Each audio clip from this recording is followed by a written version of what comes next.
अगले भाग में चर्चा करते हैं कंटेंट्स ऑफ हठ योग। हठ योग में कौन कौन से कंटेंट्स हैं, हठ योग में किन किन अभ्यासों का सम्मिलन है। Contents of Hatha yoga are shatkarmas, the word shat means 6, these there are 6 cleansing practices, वो हठ योग में सम्मिलित हैं। आसनास, महर्षि पतंजलि ने आसन को परिभाषित किया स्थिर सुखम आसनम, कि ऐसा पोस्चर जिसमें स्थिरता रहे और सुख की प्राप्ति हो, आनंद की प्राप्ति हो। तो षटकर्माज है, आसनाज है, प्राणायामा है। Pranayama means respiratory practices, it is a control of prana और कंट्रोल ऑफ ब्रेथ। अगला है mudras, mudras are psychic gestures, these indicating inducing mental attitudes। Bandhas, bandhas are blockages। तो ये 5 कंटेंट हैं, 5 प्रकार के विभिन्न वर्ग हैं अभ्यासों के, षट कर्म, आसन, प्राणायाम, मुद्रा और बंधाज। तो जो कि हठ योग में सम्मिलित है। इन अभ्यासों को जीवन में अपनाकर कोई भी व्यक्ति विशेष अपना नवोन्मेष कर सकता है। इट मीन्स एनी इंडिविजुअल में rejuvenate himself or herself by practicing Hatha Yoga, by practicing Shatkarmas, by practicing asanas, by practicing pranayama, by practicing mudras, by practicing bandhas। एक एक करके सबकी चर्चा करते हैं। Shatkarmas, it means these are cleansing techniques, these removes accumulated toxins in the body, जो जमाव हो जाता है टॉक्सिन्स का शरीर में, उनको बाहर निकालते हैं। होम्योस्टेसिस, जो कि चर्चा पहले हो चुकी है कि एनाबॉलिक और कैटाबॉलिक हार्मोन्स दोनों के बीच में संतुलन स्थापित करना, जिस एक अच्छे शरीर के लिए, बीमारी विहीन शरीर के लिए इसका होना अति आवश्यक है। This balance of the entire body and mind, specially the nervous system and endocrine system. Next function of षटकर्मा is removing blockage of nadis, we can remove the blockages। And next one is awakening of psychic faculties, हम awaken कर सकते हैं psychic faculties को। तो ये बात थी षटकर्मास की, जिसमें कि विभिन्न प्रकार की प्रैक्टिसेस हैं, विभिन्न प्रकार की क्लींजिंग प्रैक्टिसेस हैं, जिसमें कि एक प्रचलन में है, आपने देखा होगा, kapalbhati to purify our skull. दूसरी भी 5 और अभ्यास है, जैसे कि नेति है, धोती है, बस्ती है, नौली है, कपालभाति है, त्राटक है। Neti means nasal cleansing, dhauti means internal cleansing, basti means yogic enema, nauli means abdominal massage, kapalbhati means frontal brain cleansing और क्लींजिंग ऑफ लंग्स, और त्राटक है cleansing of eyes. So these are the 6 purifying techniques that comes under the category of shatkarmas. Next is asanas. Asana की परिभाषा मैं आप सबके सामने शुरू में महर्षि पतंजलि द्वारा दी गई परिभाषा की चर्चा कर चुका हूं। स्थिर सुखम आसनम, इट मीन्स वह पोस्चर जिसमें कि स्टडी हो और कंफर्टेबल हो। Aim of asana is to achieve healthy body and stable mind, जिसका उद्देश्य है कि एक स्वस्थ शरीर और एक स्थिर मस्तिष्क और माइंड, हमारा चित्त स्थिर रहे। As per yogi concepts there are 8.4 million asanas. Most important are, कुछ बड़े बड़े प्रगाढ़ विद्वानों ने बहुत महत्वपूर्ण आसन कहे हैं कि 2 padmasana, that is known as lotus posture, siddhasana, that is a perfect और balance pose. Mastery of asanas, maintaining for 3 hours in steady and comfortable way, it is slight difficult, but we may attain by practicing Hatha Yoga। दूसरा है प्राणायाम। प्राणायाम, this consists of 2 subwords, प्राण and आयाम, each has a meaning, दोनों के अलग अलग अर्थ हैं। In narrow sense, एक संक्षिप्त अर्थ में प्राण means breathing activity, श्वास को कहा गया है। आयाम means restrain, रोकना, control और conscious manipulation। लेकिन एक विस्तृत अर्थ में, एक अच्छे अर्थ में, in deeper sense, this prana indicates the energy responsible for all the life activities in the human। एक प्राण ऊर्जा, that is a drop of that cosmic consciousness that enters in our body and we are alive, that is प्राण। Ayam means expansion or the field or the whole range of pranic activities. So we can say that expansion of the pran is known as pranayama. अब बात करते हैं significance of प्राणायामा की, प्राणायामा के महत्व की। विचारों पर आधारित बातें करते हैं, विभिन्न दार्शनिकों के, विभिन्न योगियों के आधार पर, की बातों के आधार पर। According to Manu, pranayama is a remedy against the evil tendencies of mind and sense organs. Manu ji के अनुसार हम माइंड की और सेंस ऑर्गन्स की त्रुटियों को नियंत्रित कर सकते हैं, दूर कर सकते हैं। कुलुका जी ने भी प्राणायामा के बारे में काफी कुछ कहा, तो उन्होंने, उनका कमेंट कुछ नया कमेंट नहीं था। The comment given by Kulluka was an additional comment to the comment given by Manu. जो मनु जी के कमेंट में जो अधूरापन था, उन्होंने कहा कि we can control the evil tendencies of mind and sense organs by practising pranayama, लेकिन उन्होंने यह नहीं बताया कि what are the evil tendencies of mind and what are the evil tendencies of sense organs. So according to Kuluka, the evil tendencies of mind are two, that is love and hatred, and evil tendencies of sense organs is one, that is the attraction of individual towards external object. All these three, two belongs to mind and one belongs to sense organs, that is love, hatred and attraction of individual towards external object. All these three can be controlled by pranayama practice. Then according to Swatmarama, as I have told you earlier that मैं पहले बता चुका हूं कि in the field of yoga there is no standardized literature available, but I am talking on the basis of standard literature. Out of all standardized literature, one is written by Swatmarama, that is हठ योग प्रदीपिका। इन्होंने हमें दिया है हठ योग प्रदीपिका।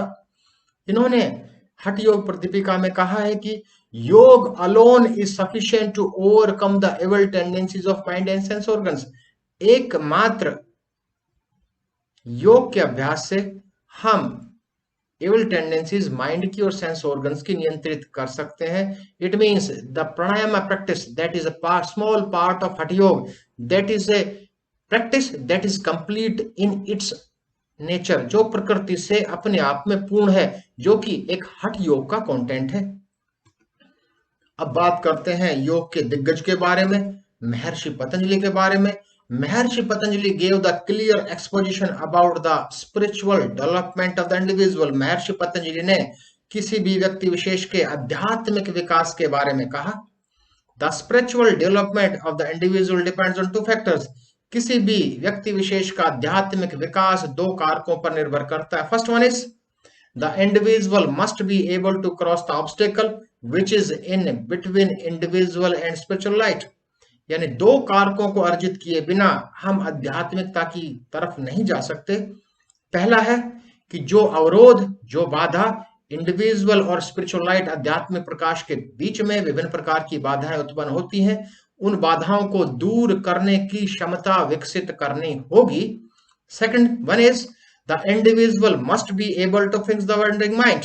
जो हमारा ध्यान इधर उधर भटकता है उसको एकाग्र करने की क्षमता भी विकसित करनी पड़ेगी। ये दोनों ही आध्यात्मिकता के लिए जरूरी हैं। All these two factors, it means to break the obstacle which is in between individual and spiritual light, and second one is to fix the wandering mind. All these two required factors for spirituality can be attained by a single practice that is known as pranayama. कि प्राणायामा के माध्यम से हम इन दोनों को अर्जित कर सकते हैं।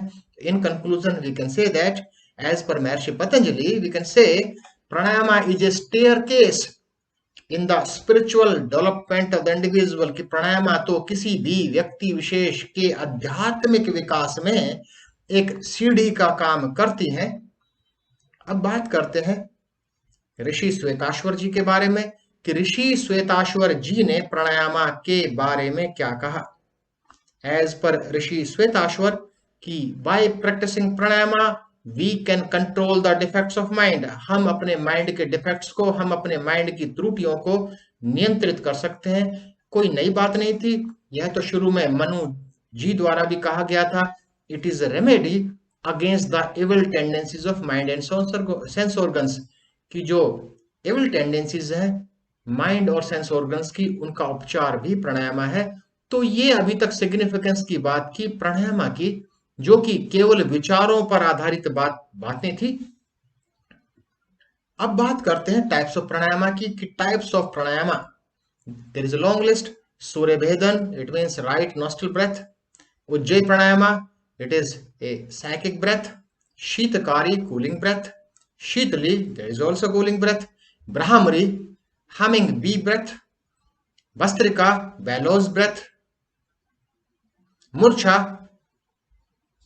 swooning or fainting breath. Plavani, that is gulping breath. So these are the types of pranayamas. These comes under the category of Ashtkumbhakas.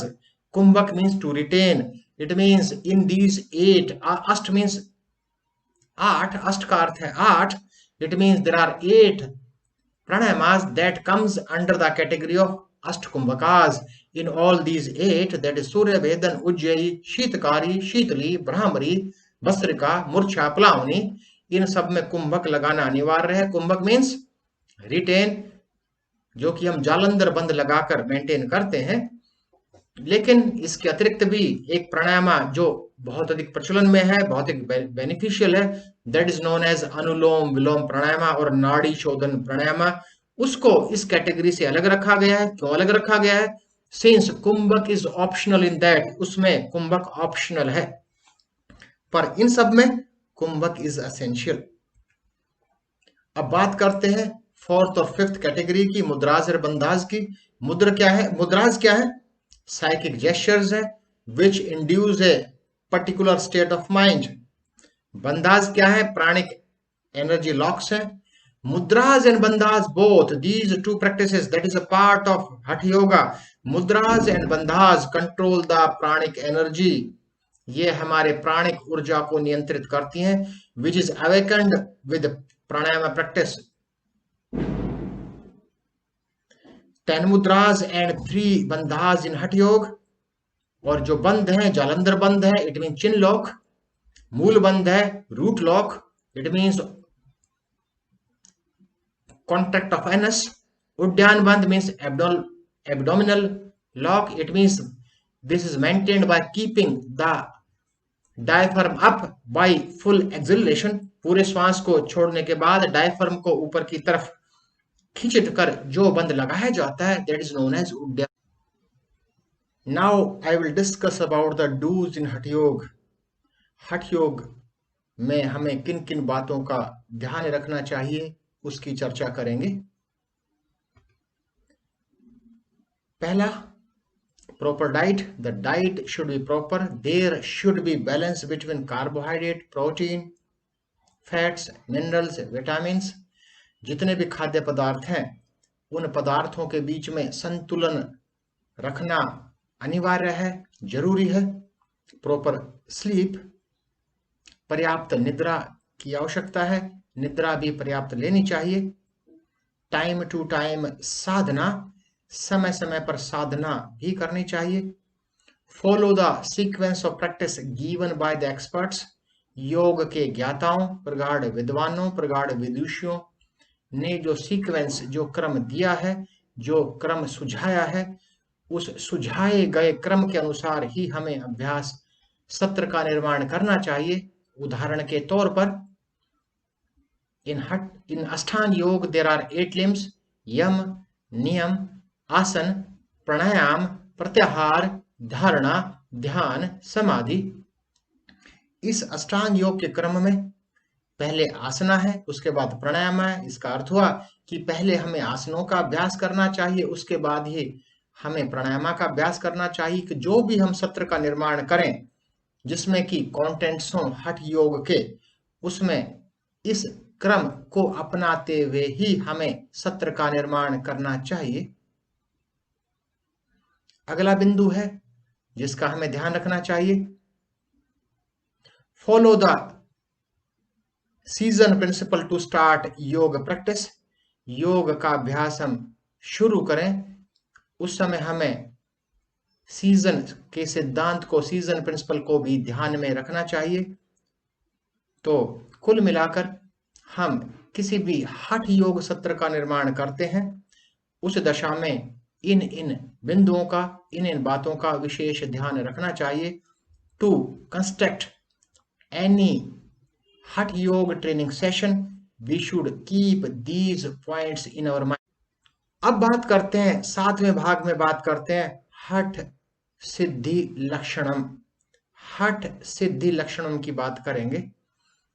Getting Siddhi during the हठ योग प्रैक्टिस, की हठ योग के माध्यम से एक अभ्यासकर्ता सिद्धि प्राप्त करता है। यह हठ योग प्रतिपिका में इस श्लोक के माध्यम से दिया गया है। वपुः कृष्तव्य वदने प्रसन्नता, नादः स्फुटतव्य नयने सुनिर्मले, आरोगता बिंदु जयोसग्नि दीपन, नाड़ी विशुद्धि हठ योग लक्षणम। इसके अर्थ को जानने का प्रयास करते हैं कि इसका अर्थ क्या है। अर्थ क्या है? द एक्सप्लेनेशन ऑफ दिस श्लोक इज, यह श्लोक था जो हठ योग प्रतिपिका का श्लोक है। हठ योग practice gives you the firm and strong body. हठ योग के माध्यम से हम एक मजबूत शरीर का निर्माण करते हैं, स्ट्रांग बॉडी का निर्माण करते हैं, एक स्थिर शरीर का निर्माण करते हैं। प्राण एनर्जीज कंट्रोल, हम अपनी प्राण ऊर्जा को भी नियंत्रित करते हैं हठ योग के माध्यम से। लॉन्ग लाइफ स्पान, एक हम दीर्घायु भी होते हैं, लंबी आयु प्राप्त करते हैं। बॉडी स्लिम, एक शरीर भी एक संतुलन की अवस्था में होता है। एडिपोसिटी, डिपॉजिट ऑफ फैट सेल्स को रिमूव करता है हठ योग।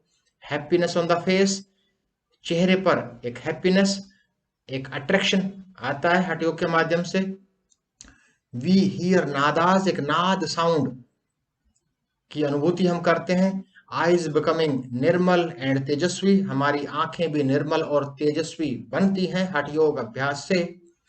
बॉडी बिकम्स डिजीज फ्री, हमारा शरीर बीमारी विहीन हो जाता है हठ योग के अभ्यास से।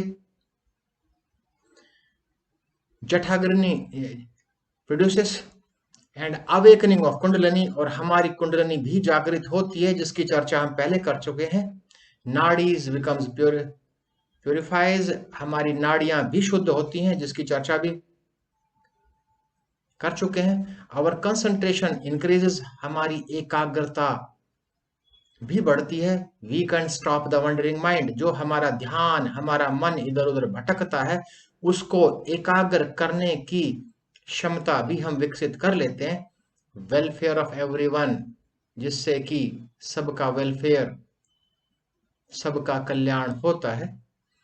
और अंत में मैं एक संस्कृत श्लोक जो ईशा उपनिषद से है, आप सब के समक्ष शेयर करना चाहूंगा। न तस्य रोगो न जरा न मृत्यु, प्राप्तस्य योगाग्नि में शरीरम। Those who attain their body perfected through the fire of yoga does not have old age, illness or even death. जो लोग रोग योग रूपी अग्नि से अपने शरीर को पकाते हैं, न उनको बुढ़ापा आता है, न ही उनको बीमारी जकड़ती है, न ही उनकी कभी मृत्यु होती है। यह ईशा उपनिषद में लिखे गए श्लोक का अर्थ है। लेकिन यहाँ पर एक हमें भ्रमित नहीं होना चाहिए कि मृत्यु नहीं होती है। यहाँ मृत्यु न होने का अर्थ है to become free from the cycle of birth and death, कि जन्म और मरण के बंधन से मुक्त होना। इट मीन्स मोक्ष प्राप्त करना योग है। तो प्रयास किया गया है आप सबके सामने इस प्रस्तुतिकरण को, हठ योग के प्रस्तुतिकरण को प्रस्तुत करने के लिए। अंत में मैं एक बार फिर धन्यवाद ज्ञापित करता हूं आयोजकों को, जिन्होंने मुझे अवसर प्रदान किया आप सबके समक्ष बोलने का। Again I express my sincere thanks to the organisers. Thank you. नमस्कार।